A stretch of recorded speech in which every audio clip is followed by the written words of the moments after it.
آپ دیکھ رہے ہیں ایس کے ٹی وی۔ دوستو، حضرت ذوالقرنین علیہ السلام اور ان کے 3 سفر ایک ایسا ٹاپک ہے کہ جس کو علماء اکرام کہتے ہیں کہ وہ ایک زمینی سفر تھے، جبکہ آج کے جدید دور کے علماء اکرام جو کہ دین اور علم کے ساتھ ساتھ سائنس اور ٹیکنالوجی کو بھی قرآن و حدیث کی روشنی میں بڑی گہرائی سے سمجھنے کی کوشش کرتے ہیں اور لوگوں کو قرآن کریم کی آیتوں کو آج کے دور کے حساب سے سمجھانے کی کوشش کرتے ہیں، جبکہ ہم یہ اچھی طرح سے جانتے ہیں کہ قرآن مجید فرقان حمید میں ارتقاء کائنات یعنی بگ بینگ سے لے کر اینڈ آف ٹائم یعنی قیامت تک کی معلومات فراہم کی گئی ہیں، کیونکہ جب ایک انسان قرآن مجید کو سمجھ کر پڑھنے کی کوشش کر رہا ہوتا ہے تو اس شخص کو یوں لگ رہا ہوتا ہے کہ جیسے اللہ سبحانہ و تعالی اس شخص سے ہی کلام فرما رہا ہے۔ اور دوستو، حضرت ذوالقرنین علیہ السلام کے متعلق جو باتیں قرآن کریم میں ارشاد فرمائی گئی ہیں وہ ہم آج کے دور کے حساب سے جاننے کی کوشش کریں گے، اس لیے پلیز اس ویڈیو کو اینڈ تک پورا لازمی دیکھیے گا، آدھا ادھورا چھوڑ کے نہیں جائیے گا۔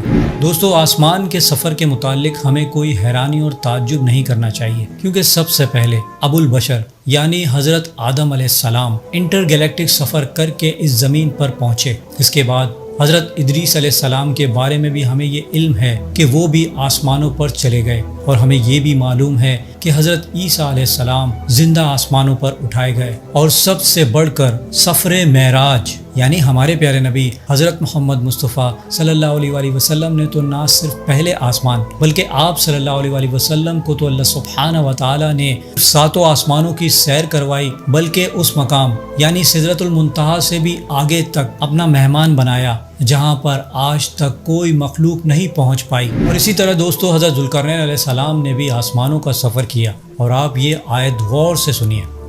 تو اس نے ایک سفر کا سامان کیا، یہاں تک کہ جب سورج کے غروب ہونے کی جگہ پہنچا تو اسے ایسا پایا کہ ایک کیچڑ والے چشمے میں ڈوب رہا ہے۔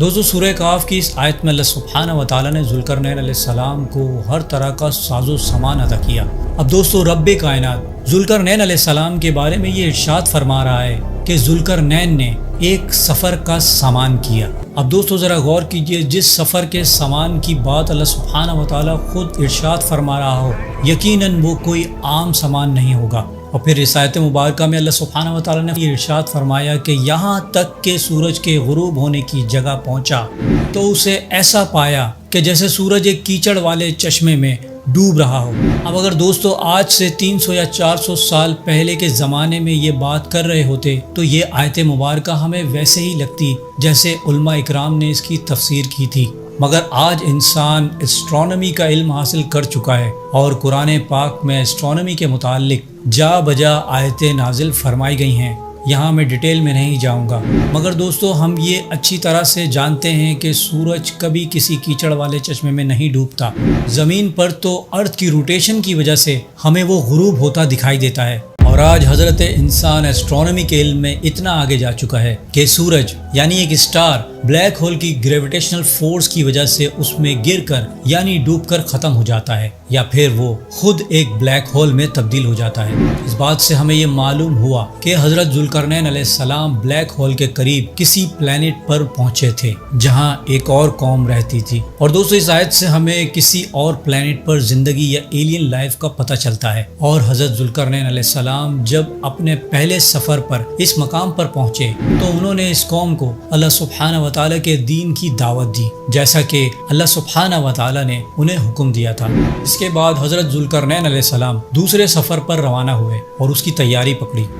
دوستو یاد رکھیے گا، ہر سفر کو اللہ سبحانہ و تعالی نے سامان سفر کہہ کر پکارا ہے، جس سے اللہ سبحانہ و تعالی بار بار اس سفر کے بارے میں ارشاد فرما رہا ہے کہ یہ کوئی عام سفر نہیں تھا کہ جس طرح کے دنیا میں کوئی آدمی سفر کرتا ہے، یقیناً یہ انٹر گیلیکٹک سفر کی طرف ہی اشارہ ہے۔ اور دوستو آگے کی آیت میں یہ بات مزید پختہ ہو جائے گی کہ یہ ایک خلائی سفر تھا، کیونکہ اس آیت میں اللہ سبحانہ و تعالی نے اوزون لیئر کی طرف اشارہ فرمایا ہے۔ اور دوستو ہم سبھی یہ جانتے ہیں کہ سورج الٹرا وائلٹ ریز خارج کرتا ہے، جو کہ اگر ڈائریکٹ انسان پر پڑ جائے تو انسان کو اس سے اسکن کینسر ہو سکتا ہے، کیونکہ یہ ایک زہریلی گیس ہوتی ہے۔ اور زمین پر اس سے بچاؤ کے لیے اللہ سبحانہ و تعالی نے ایک آڑ بنائی ہے جسے اوزون لیئر کہا جاتا ہے، اور یہ اوزون ہم انسانوں کو اس زمین پر ان زہریلی شعاؤں سے بچاتی ہے۔ مگر سورہ کہف کی آیت نمبر 90 میں اس سیارے کے بارے میں کچھ اس طرح ذکر فرمایا ہے۔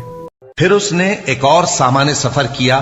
یہاں تک کہ سورج کے طلوع ہونے کے مقام پر پہنچا تو دیکھا کہ وہ ایسے لوگوں پر طلوع ہوتا ہے جن کے لیے ہم نے دھوپ سے بچاؤ کی کوئی اوٹ نہیں بنائی تھی۔ حقیقت یوں ہی تھی، اور جو کچھ اس کے پاس تھا ہم کو سب کی خبر تھی۔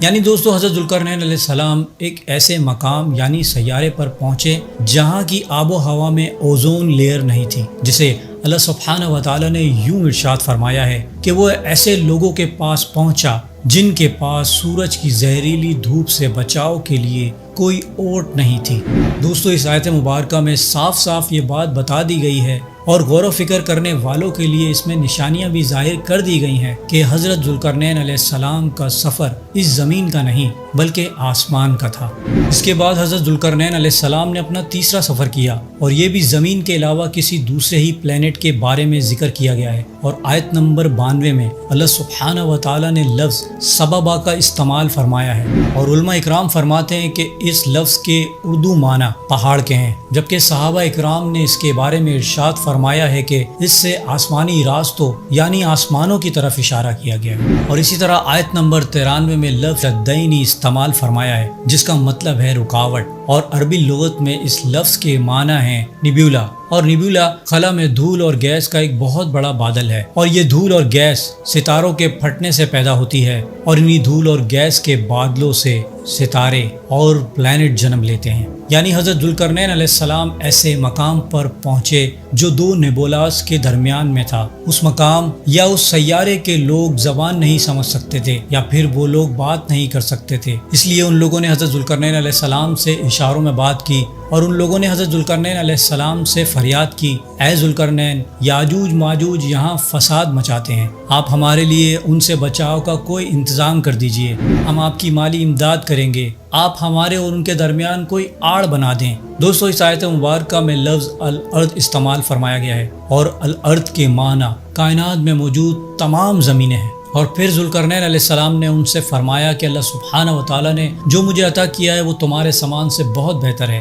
تم میری مدد اپنے بازوؤں سے کرو۔ اس کے بعد حضرت ذوالقرنین علیہ السلام نے یاجوج ماجوج سے بچاؤ کے لیے ایک آڑ بنائی جو پگھلا ہوا لوہا تھا، اور یاجوج ماجوج جس جگہ سے ان پر حملہ آور ہوتے تھے وہ ایک طرح کا پورٹل تھا۔ اور دوستو دنیا میں ایسی کون سی دیوار ہو سکتی ہے کہ جس کے چاٹنے سے وہ کمزور ہو جائے، اور جب یاجوج ماجوج اس دیوار کو چاٹتے چاٹتے تھک جاتے ہیں تو اس میں سے کوئی انہیں یہ کہتا ہے کہ چلو اب باقی کا کام کل کریں گے، جبکہ دوستو یاجوج ماجوج کی تعداد کے بارے میں ہمیں یہ معلوم ہے کہ وہ اس ہوئے زمین کے انسانوں سے بھی 10 گنا زیادہ ہوں گے، اور وہ اس قدر ہیں کہ جب وہ اس زمین میں ظاہر ہوں گے تو اپنی تعداد کی وجہ سے وہ ایک دوسرے میں گھس جائیں گے، اور یہ زمین ان کے لیے کم پڑ جائے گی، یعنی وہ تعداد میں اس قدر زیادہ ہوں گے۔ اس بات سے آپ اندازہ کیجئے جس قوم کی تعداد اس قدر ہو تو ایسے کیسے ممکن ہے وہ اس زمین پر ہی کہیں کسی دیوار کے پیچھے قید ہوں گے، جبکہ ایک روایت کے مطابق ان کے کان اتنے لمبے ہیں کہ وہ ایک کان کو تکیہ اور دوسرے کان کو لحاف بنا لیتے ہیں۔ دوستو کچھ اسکالرز کا تو یہ خیال ہے کہ چائنیز اور رشین ہی یاجوج ماجوج ہیں،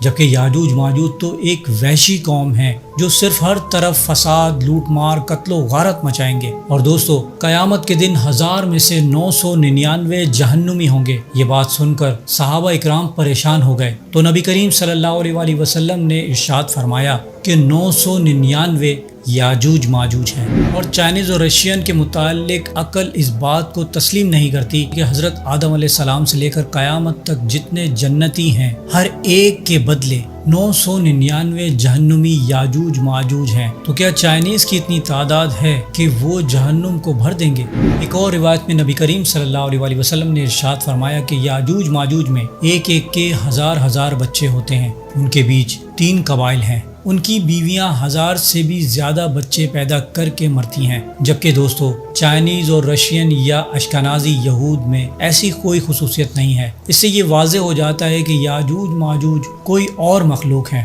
جو کسی دوسرے پلینٹ سے اس زمین پر نازل ہوں گے۔ اور ذوالقرنین علیہ السلام ایسی پراسرار شخصیت تھے، علماء اکرام کے خیال میں وہ نبی تھے یا اللہ سبحانہ و تعالیٰ کے خاص ولی، جبکہ صحابہ اکرام کے مطابق حضرت ذوالقرنین علیہ السلام ایک فرشتے تھے۔ اور دوستو اگر حضرت ذوالقرنین علیہ السلام ایک فرشتے تھے تو فرشتوں کے لیے خلائی سفر کرنا کوئی مشکل بات نہیں۔ اب حضرت ذوالقرنین علیہ السلام ایک عام آدمی تھے یا اللہ کے ولی یا نبی یا فرشتے، اس بات کا علم تو صرف اور صرف اللہ سبحانہ و تعالیٰ کی ذات کو ہی ہے جو سب کچھ جاننے والا ہے۔ واللہ اعلم۔